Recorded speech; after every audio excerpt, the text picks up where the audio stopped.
Hello, my name is Filiz Tutku Aydın, and I'm a professor at the Ankara Social Sciences University here in Ankara.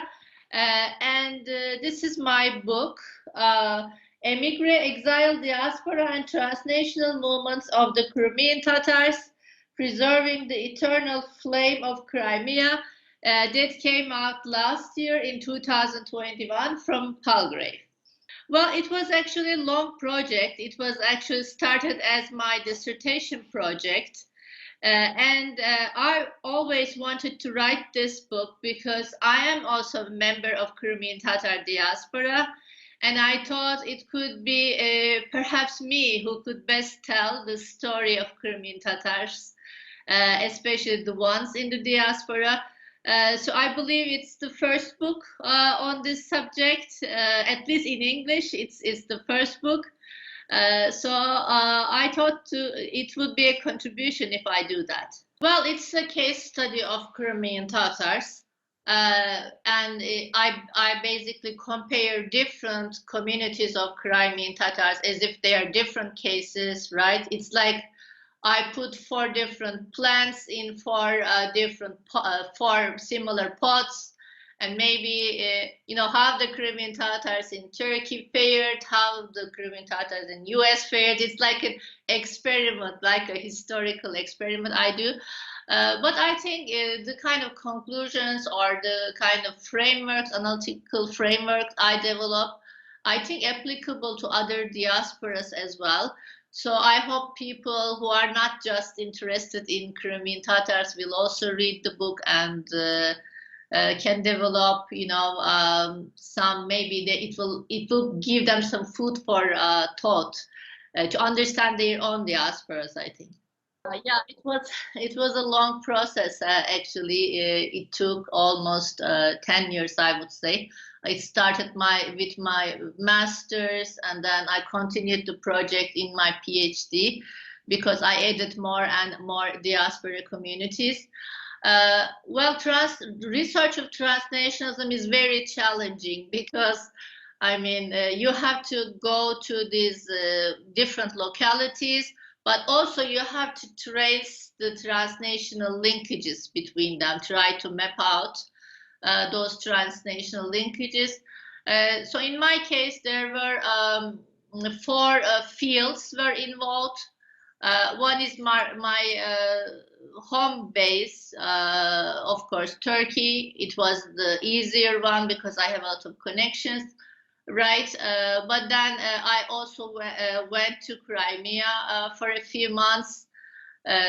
Spent some time in Romania, a few months there, and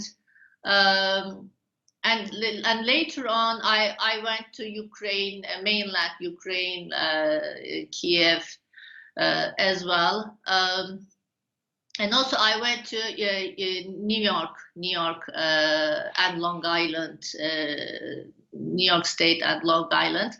And as I was doing my PhD in Canada, I was also in contact with the very small Crimean Tatar community there. But they were also pretty effective and getting more and more effective each day. Yeah, there was a lot of time and money required for this research, but I was able to do it because I think I am coming from the community, so I have a lot of networks and connections and even relatives, right? It was like a roots movie for me because when I went back to Romania, I discovered my cousins, and they have been really great help. In many ways. It was also, kind of a very emotional part of research. I would say that I put my heart in as well. So the Crimean Tatars are an indigenous people of Crimea, and they are descendants of the Crimean Khanate, which existed in the 18th century. And in the late 18th century, Russia annexed the Crimea, 1783. And from then on, the diaspora and displacement of the Crimean Tatars began. So first of all, they went to the Ottoman Empire, And their descendants today live in Turkey and Romania, so the former territories of the Ottoman Empire, and they make up around a few million in Turkey and around like 50 to 100,000 in Romania and Bulgaria. So these are the former Ottoman territories. In 1944, Stalin deported the remaining Crimean Tatars from Crimea to Central Asia and Siberia. And half of the population has died because of this. So about perhaps 250,000 were lost in the process. But in 1990s, 250,000 around Crimean Tatars, and their descendants returned to Crimea. But there are still maybe a few 100,000 scattered in Central Asian states, a few thousand in Russia, in the former Soviet Union. And after the recent Russian occupation of Crimea in 2014, tens of thousands of Crimean Tatars became this time IDPs in mainland Ukraine. And we learn, and with the recent war in 2022, there are the most recent IDPs, of course, but also the Crimean Tatars scattered all around in Europe and again back to Turkey. So the history of displacement of Crimean Tatars has been a continuous process. And in a nutshell, a few million Crimean Tatars live in diaspora now, much more than 200,000 living in Crimea itself. I chose long-distance nationalism because I found out that nationalism has been an important resource for Crimean Tatar empowerment. Generally what is done is nationalism is taught to be a subject within a certain territory, and it's for rooted nations like Scottish or Welsh or Irish, right? I wanted to more pay attention to this deterritorialized, like transnational, trans-border type of nationalisms, which has been an important issue here. So when Crimean Tatars were deported to Central Asia, they developed this movement, collective return movement, and it was based on their attachment to their homeland, so it's a nationalism you feel for a territory that you are not currently residing on, right? So this was very interesting for me, and I tried to classify different types of long-distance nationalism. So this one, the nationalism of Crimean Tatars in Central Asia, it was more like an exile movement. And most important feature of exile movement is they don't want to integrate. Right? Soviet Union tried many methods to root Crimean Tatars in Central Asia. They developed alternative homelands for them. They developed alternative cultural programs, but none of them worked because the mindset of exile nationalism is you want to return to your homeland or somehow develop some kind of a significant connection. While in diaspora nationalism, which is another type of long-distance nationalism, there is some integration. So this is, we can see in Crimean Tatars in Turkey or in Romania. So they don't want to return Crimea right now in general. I mean, they don't find it practical. Plus, they have developed a lot of attachment to their host states as well. But this doesn't mean they want to cut, their links to homeland. So diaspora nationalism is something, some feeling of in-betweenness, the political organization of how to, conduct this in-betweenness, right? For this, they developed certain organizations such as World Crimean Tatar Congress, which is like a transnational political organization for dealing with problems of Crimea, homeland, and their homeland community. So whatever they need, if they need political support, they try to organize that. If they need economic support, they try to organize that. If they need diplomatic support, right? So how to coordinate all Crimean Tatars in the world, so that even though you are not in your homeland, how can you still be a citizen of that homeland, right? For example, in Turkey, I can, send some money there. I mean, there could be some institutions for me to do that regularly, right? Or I can rally in front of the Russian embassy here continuously, or I don't know, go to the Ukrainian embassy, to point out certain cause of the Crimean Tatars. So how to be a citizen without being in your homeland. So that's the kind of ideas I try to bring in this book. There was actually very little communication until 1980 because of the Iron Curtain.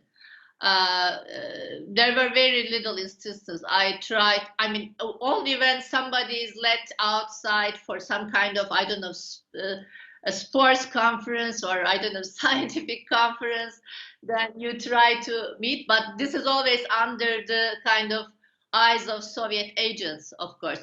But after 1980, curiously, it got very easier. Even the activists didn't expect them. For example, our activists in Turkey, they just sent a regular letter to Mustafa Cemilev in prison, and he got it, and he read it, and he replied it. Maybe because of this mentality of Iron Curtain, they weren't even like trying to write the letters, right? But then after they received a reply, after one letter, they began this regular communication. And of course, these letters were being read by KGB, so they had developed some kind of code words. There were a lot of letter writing between the diaspora in Turkey and our activists in Soviet Union, but also diaspora in the United States was also very active. And also there were some dissidents, of course, or some exiles from the Soviet Union who were living in the States. So they were, for example, son of Peter Grigorenko, right? Andrei Grigorenko and others. They also helped creating this communication. And also the Crimean Tatars in the Soviet Union, they were part of the general dissident Soviet movement. I mean, one of the successes of the Crimean Tatar movement, although this is like a small population in regards to, I don't know, other populations of Soviet Union, they are generally very good in making coalitions with the other social movements, such as, this Russian or Ukrainian dissident movements, or Baltic dissident movements, Georgian dissident movements, and also international human rights movements, right? So they found a lot of supporters in the international community. And Mustafa Cemilev himself, for example, protested the invasion of Czechoslovakia, right, in 1968. So he wasn't only a person of his own cause, right? He was a human rights defender, and this also very much kind of raised the profile of Crimean Tatars movements. And Chronicle of Current Affairs, the main dissident journal, for example, in the Soviet Union, in every issue they were mentioning Crimean Tatars. And Crimean Tatars deserved that because they were the only dissident nation in which the whole members of the nation participated, right? So this is like the most crowded dissident movement in the Soviet Union. So they were also a great power for the dissident movement there. I mean, some of the tactics they learned from the Crimean Tatars, how to fight with the authorities. This is what dissidents themselves, they say, right? Generally, it's the Jewish dissident movements are very active, right? But the Crimean Tatars, I would say, the first and most strongest national dissident movement in the Soviet Union. Well, my study is a comparative historical work, so I actually cover more than 100 years, right? So there is more or less a temporal differentiation between these communities.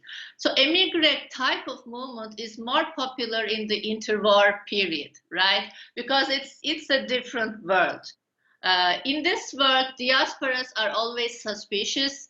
Nation states, none of the nation states in the world, look at diasporas favorably. So what immigrants do is they don't really want to mobilize their masses, right? They do some secret dealings, the Émigré leaders, with the politicians or state leaders behind closed doors. But after, I mean, this is not always the same in all kind of geographies, but Émigré movement is more like a pre-World War II thing, we could say.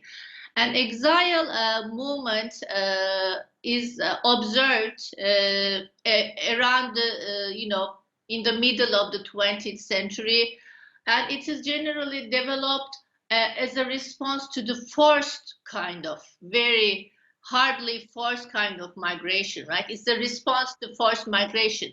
So wherever there is this deportation, or there is this high level of discrimination and marginalization happens, there's this structural dimension, right? There's this exile movement. So we see it in the Soviet Union, we see it in the interwar Romania, for example, as a response to marginalization of Muslims there.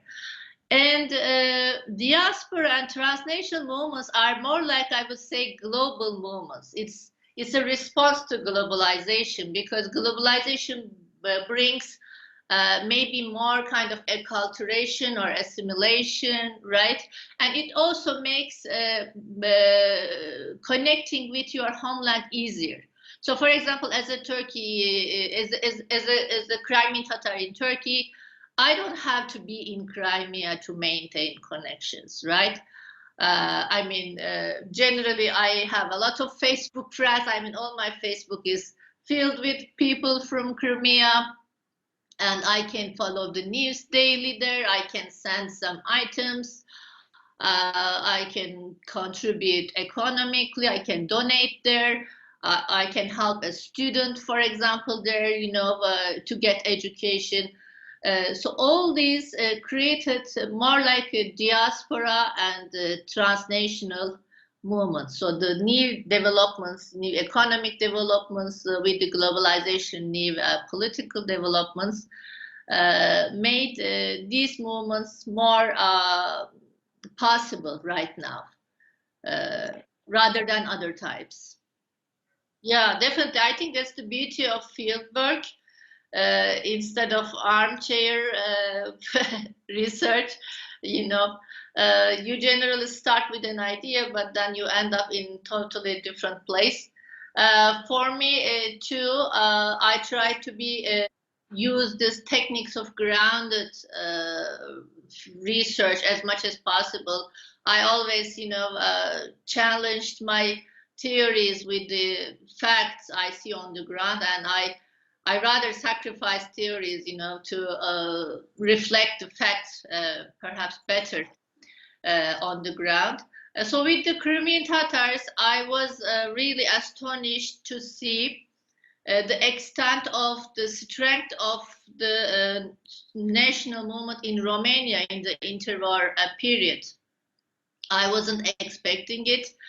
But I got information something like they have, like in the conditions of interwar Romania in 1920s and 30s, they have like where the community is not very much modernized or literate even, they have like this weekly events talking about Crimean Tatar nationalism. I mean, this Muslim community, right, marginalized because Romania is being built as a like new Christian European state, so they were kind of remnants of the Ottoman Empire. But I realized this very much flourishing national movement there. I was very surprised to see when I put down in the tables, right, all the kind of activities they organized. Maybe there's not even so many activity even today under conditions of globalization and computers, right? So the amount of, strength of organization, I mean, the kind of cultural activities, the theaters they organize and everything. So this, and in a diaspora context, right? They're not even living in Crimea, but definitely they have formed like a little Tatarstan, right? Little Crimea in Dobruja at that time, and that's why I decided to extend my work back in history, so to trace this historical trajectory. And the second thing is, I always read about and assumed that there's a strong attachment of people, Crimean Tatars, to Crimea when I visited there. But it was like unbelievable, like to observe it emotionally. Like they weren't even like scared of, if they see garbage on the streets, they pick it up like it's like something holy, right? They say, "Oh no, we shouldn't, pollute Crimea." So I didn't.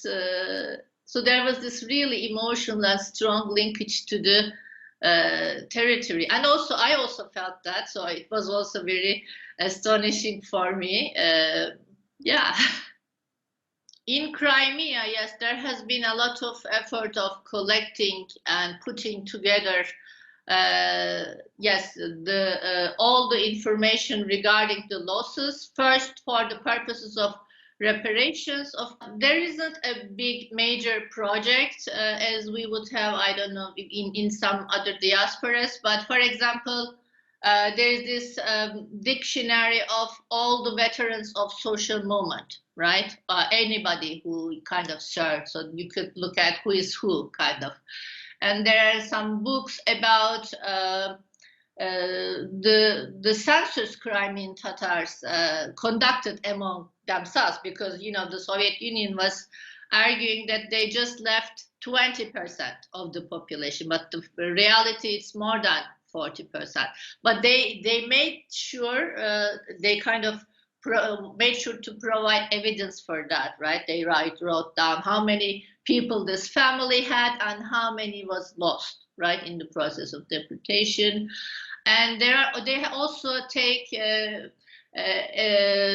attention to the veterans of World War II, because this is one of the, again, accusations against the Crimean Tatars, that they betrayed the Soviet homeland. It doesn't mean so much to me, because for me, even Soviet Union was illegitimate, right? But for those people who were Soviet citizens, it was important for them to kind of document how much they served to the, their country that they were living in, and all the kind of services they have done, how many people were lost as partisans fighting against the Germans. So there were just bits of pieces, and there were also some, there is an effort of documenting all the art history and archaeological remnants of Crimean Khanate as well, just to show that this territory, they are indigenous to Crimea, and they had a civilization. They were just someone passing through, or any other minority that settled there. So all these efforts were going well under, under Ukraine, when they had their own faculties of Crimean Tatar language and literature, and also Ismail Gasparalı Museum right now. But right now, both the situation of museum and also some of these Crimean Tatar faculties are shrinked under the Russian administration. Their faculty left, right? They have been combined into one small department. And this is all in parallel to Russia's policy of just folklorization of this ethnicity. They don't mean Crimean Tatar culture to really live, right? One big achievement was during, in the 1990s, we discovered Crimean Khanate documents. And it's actually the prominent Turkish and Crimean Tatar historian Halil İnalcık writes, and they were just put in a box and under the, some kind of attic in the St. Petersburg library, and nobody was, paying attention to them. And because he is a very good reader of Ottoman language of 14th century, that's so 14th to 17th century, he discovers. Because one thing Crimean Khanate and Ottoman Empire does very well is they record everything, right? So every court procedure, we even have like a lot of documents in archive that we couldn't classify in the Ottoman archives. So the same situation. So this gives us a lot of information about the social life of the Khanate, because it's the court registers about among common people, what kind of problems they had and how they were resolved, right? So these were discovered and luckily taken out to West and Turkey, right? So as much as we could get, we took in the period of 1990s up until 2014. But from now on, I don't think it's easy to work on. Of course, there are a lot of documents from pre-Tsarist era, Tsarist era, and Soviet period, especially KGB, all kind of KGB registers about Crimean Tatars, because they were following up, what Crimean Tatars up to, right, wherever they are. There are huge files about just for Jemilev or this guy or that guy, right? All of these, for example, Gülnara Bekirova wrote a great book about just based on this KGB reports, daily reports about the Crimean Tatars. Well, since I am a member of Turkish diaspora, right? So I was, I thought about it a lot, I would say, not just writing this book, but day and night here we talk about it. I have many, I'm also a member of the Crimean Tatar Association. It still puzzles me, the kind of,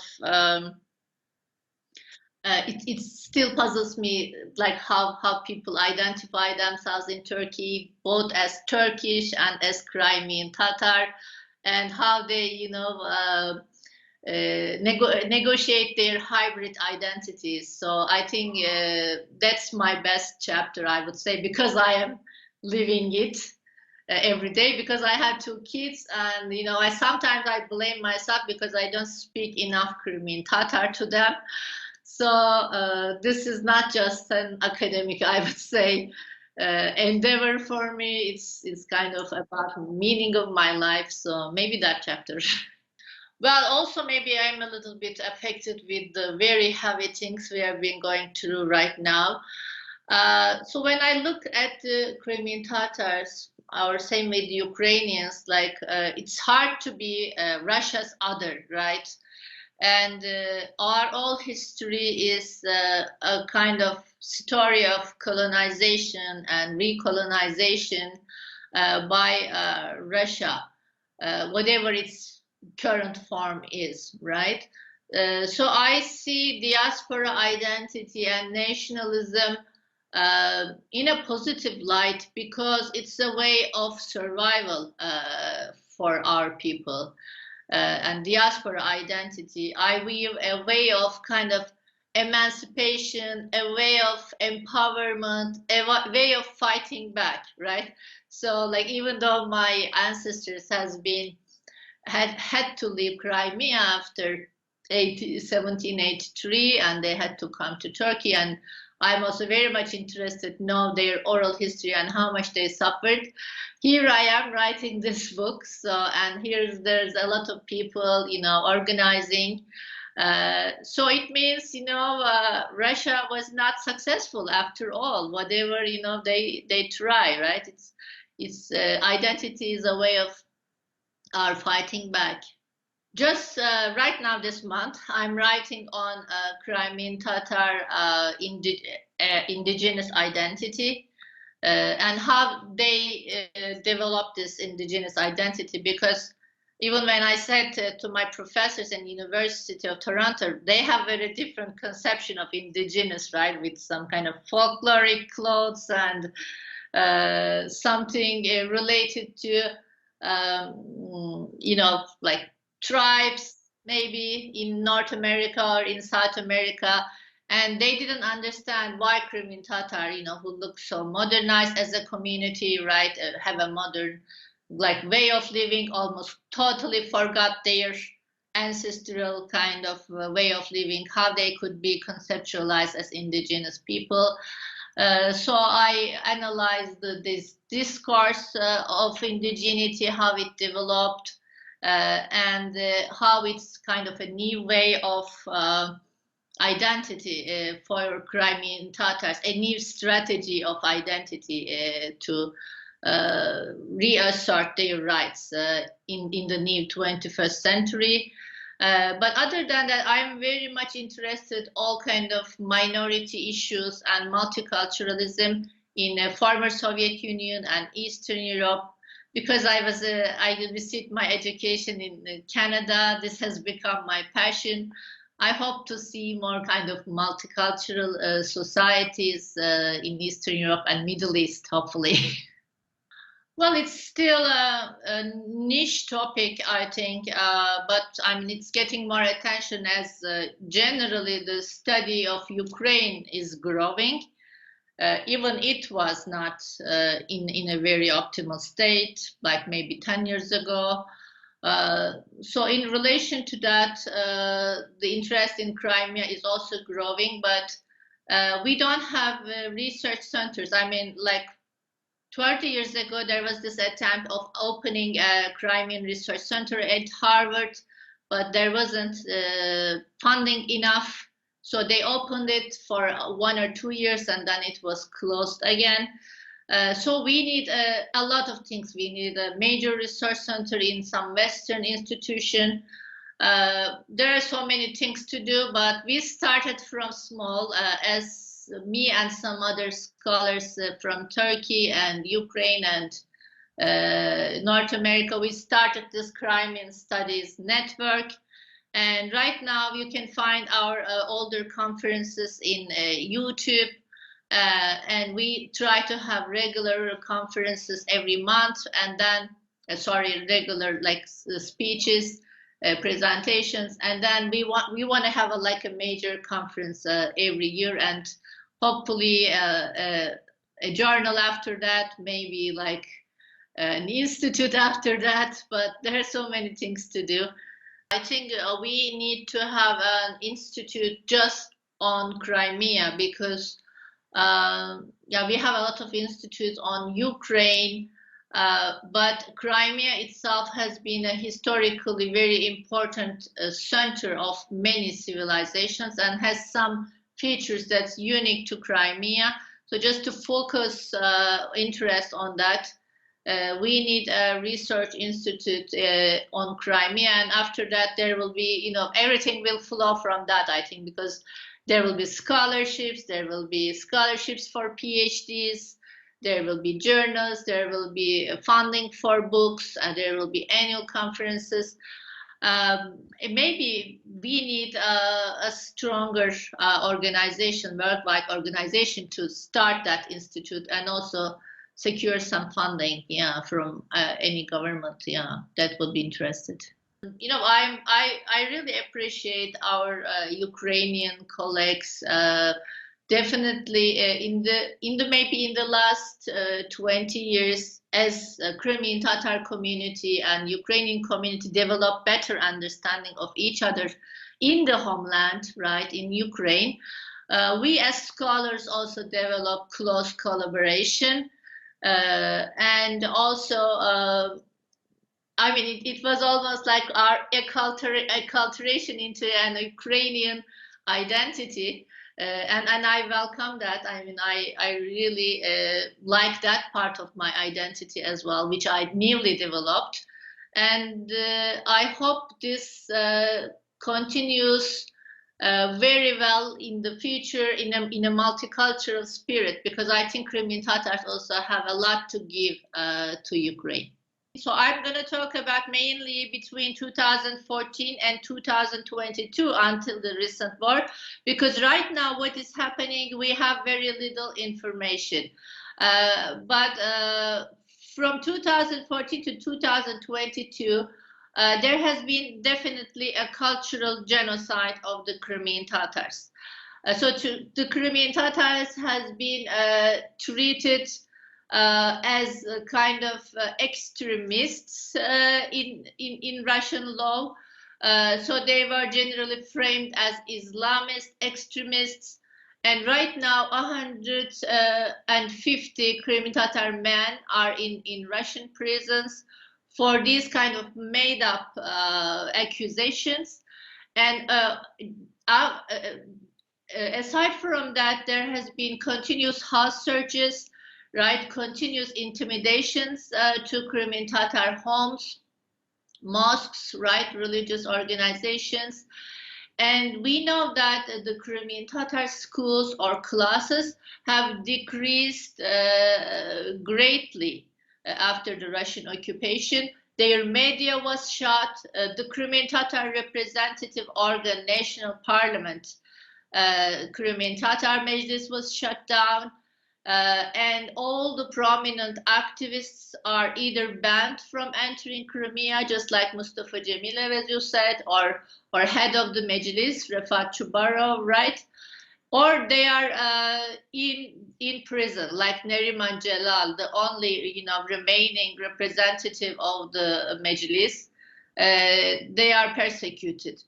And so this kind of political and cultural suppressions and oppressions made continuation of Crimean Tatar culture in Crimea under risk, both language and culture right now. So we can call it cultural genocide, definitely.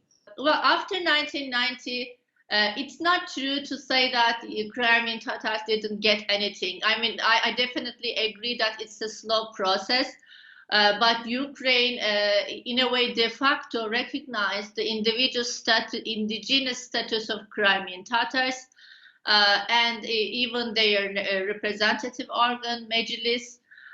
Although this took time for to get into the legal framework of Ukraine, their cultural rights were recognized. Crimean Tatars were free to organize, free to open their educational or cultural institutions. And in fact, we see the Crimean Tatar culture has flourished thanks to also the international community and the international organizations' help of the and also the diaspora, as I said, the multi-million diaspora in Turkey and in other places. There was this cultural rejuvenation of the Crimean Tatars. But recently, this all turned, as I said, into wane, and all of these cultural institutions, media, I mean, so many things. For example, they were trying to transit into the Latin alphabet. These efforts all had to be stopped.